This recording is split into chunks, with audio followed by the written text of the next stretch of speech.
The death toll continues to rise in Ukraine, but officials there say they have no intention of surrendering to Russia.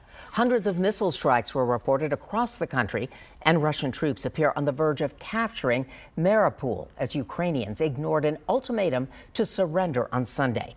The Ukrainian president says he has asked President Biden to visit his country, but the White House says there are no plans for the president to make such a trip. U.S. officials warn the threat of cyber attacks is only growing as the war in Ukraine drags on. Experts say anything from public transit, banks, and the energy sector are potential targets. Catherine Herridge reports.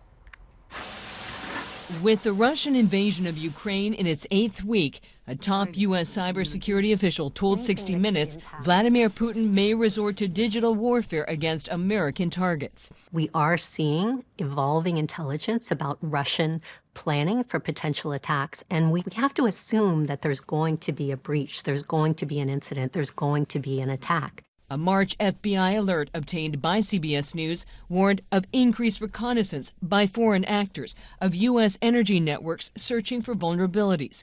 And in recent weeks, the U.S. government's Shields Up campaign said every organization, large and small, must be prepared to respond to disruptive cyber incidents. Think about energy companies, financial services sector, transportation or communication, key organizations that are part of our day-to-day lives. Sean Henry is the president of cybersecurity firm CrowdStrike. If they were shut down for weeks or months with the inability to service their consumers, that would be catastrophic to the United States. So you're saying you go to the ATM is not working.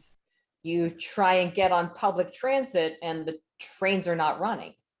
That is exactly what I'm saying. The Justice Department recently unsealed criminal charges for Russian hackers alleging a past campaign against the energy sector that targeted victims in the United States and in more than 135 other countries.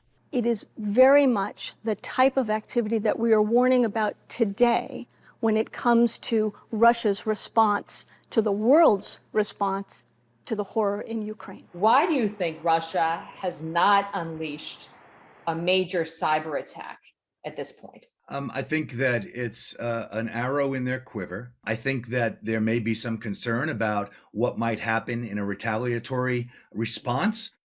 And cybersecurity experts tell CBS News the U.S. has a robust capability to respond, but there can be unintended consequences and the risk of further escalation with potentially damaging fallout for all involved. Catherine Herridge, CBS News, Washington.